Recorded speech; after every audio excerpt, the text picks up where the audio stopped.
Hi, everybody. This is Nick Brabulis. I'm the editor of Educational Theory. This is another in a series of interviews we're doing with authors of recent papers in the journal. Today's guest is Sarah Stitzlein. She was the author of a paper entitled Teaching Honesty and Improving Democracy in the Post-Truth Era. Couldn't be a much more timely paper. I think it reflects a lot of questions and concerns that many of us are feeling right now. I'm going to talk her through some of the main topics and themes in the paper, and want to encourage you to read the whole piece. We won't get into the whole article. There's a lot more there than we can cover, but it's a really interesting and very timely piece. Sarah, thanks for joining us. Thanks. Happy to be here, Nick. Okay, so as a way of starting on this, you start with a discussion of a concept that is discussed a great deal in the context of these themes, which is the notion of deliberative democracy. And you say that you're discussing this notion of deliberative democracy from a specifically pragmatist orientation. Can you tell us a little bit about what deliberative democracy means through your lens? Yeah, so deliberative democracy suggests that people are working together in a civic context typically to solve some kind of shared problem or to figure out how to live together. And I generally describe those deliberative contexts as answering the question, what should we do? It's a question that comes up, whenever we face a shared problem and we have to figure out along and work together. And so in that situation, we have to figure out, what are we going to do to make this better, to address this, to figure out how to move forward? And so starting with that kind of civic question, as a pragmatist, I'm trying to figure out how do we navigate this so that we move out of difficult spaces, what someone like John Dewey would call indeterminate situations, so that we can find some kind of satisfactory resolution to move forward. Yeah, that's very helpful. And so obviously that partly reflects the pragmatist approach here, what we're going to do, that there's a decision, there's a choice that we feel, and the deliberation is oriented around that problem and what to do about it. The main theme of the paper, the central theme of the paper, it's in the title, is your notion of honesty. This is a topic that really interests me as well. I found your analysis of the notion of honesty to be really interesting and insightful. Let's start with this question. For you, in terms of the ordinary usage of the term honesty, you mean something more by honesty than just truth-telling. Can you say more about that and how you think about honesty? And then we'll tie these two notions together. Yeah.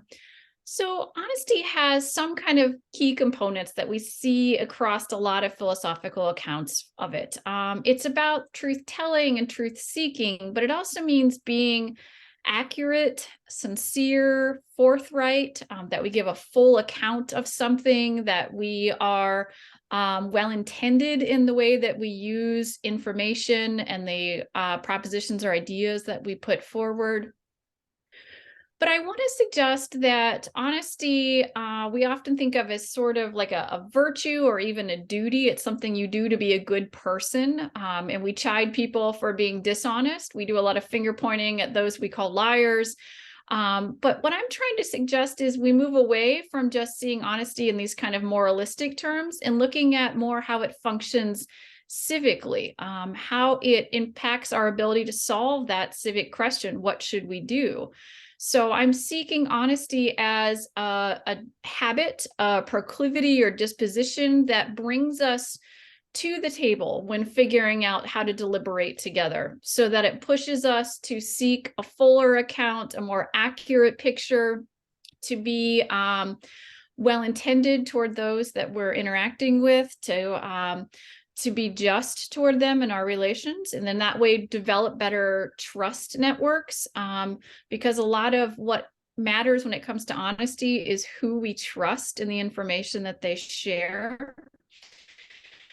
Scientist account not just of what should we do, but also this idea of honesty as something that is a doing. It's a pragmatist habit, that we that propels us through our interactions together in those civic settings. So I'm taking it from that moral account, placing it in the setting of civics, and that how do we deliberate together.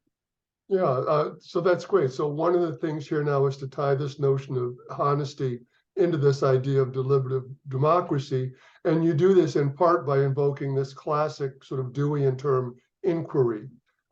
In what ways is honesty a key part of inquiry, and how is it related to other potential virtues like intellectual humility in this Yeah. process?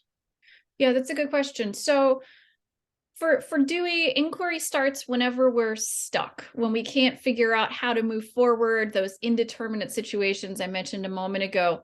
It's in that moment when we're asking, what should we do? So we engage in that inquiry.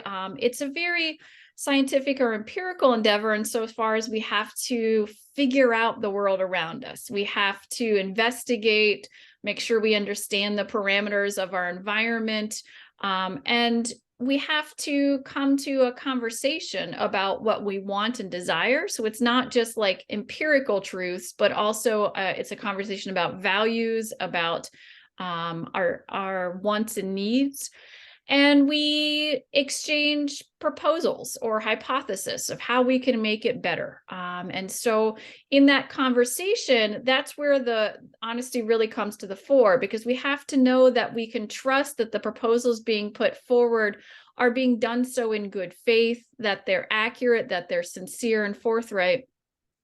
And then when we're engaged in that inquiry together, if we have a strong foundation to build our proposals or our hypothesis for improvement, we can then move forward to test and assure that they're worthwhile, that they work for us, that they get us out of that stuck rut and move us forward through growth and into future experiences.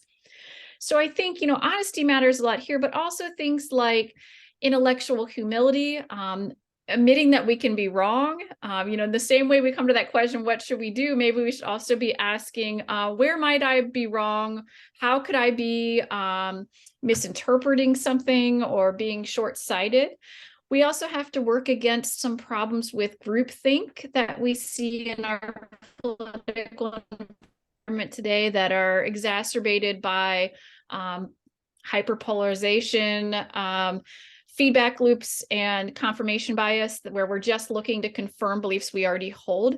So that proclivity to seek out alternatives, to look beyond just affirming what our current beliefs are, those are the kinds of intellectual virtues or civic virtues that help make inquiry more fruitful alongside honesty.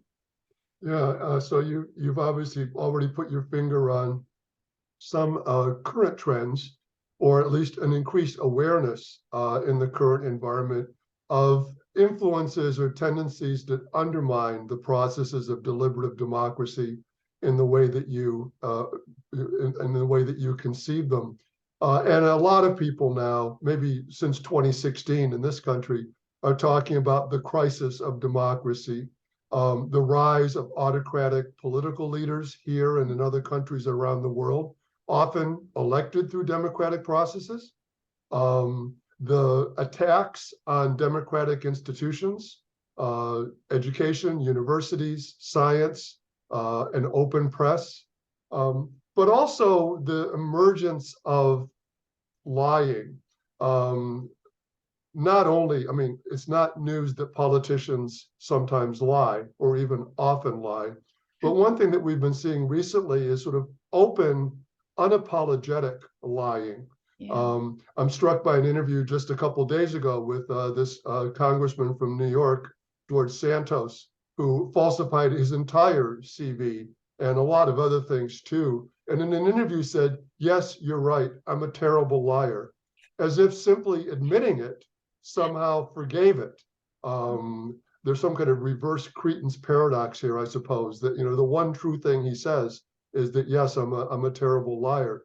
But it's almost, it wasn't an apology, it was an acknowledgement of the fact that he had told a lot of lies.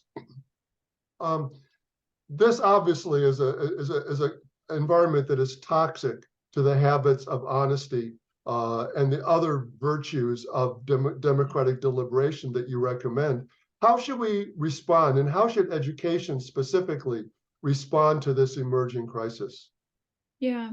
In part with the example coming out of New York, what we see there is how honesty violates trust. We see his constituents in New York, many have come forward saying, basically, we demand a new representative for us, that this was an unfair election because we didn't have the accurate picture of who we were putting into this position. Once that trust is broken, we can't count on that person to be acting in good faith. And the problem then that results is we can't have epistemically wise decisions as a result, because they're not well informed by our trust network.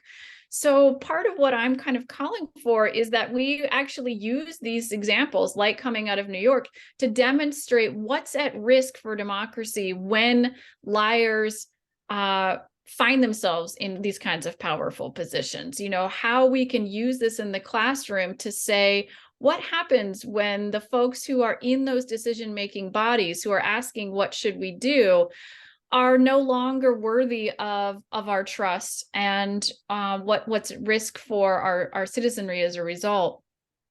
So I'm kind of bringing it back to the classroom to use those as kind of a foil to say, here's where we see problems. Now, how do we start locally to build trust via honesty, letting students experience and see firsthand how being seeking and telling the truth is productive, is worthwhile, that lying simply for self-interest often leads us astray from choosing the outcomes that serve all of us well. So helping us see both our self-interest in truth-telling, but also our collective interest in truth-telling, so that we can make wisely informed decisions. Yeah, thank you for that. I want to point out that there's a whole section in the paper about teaching honesty that we don't have time to get to.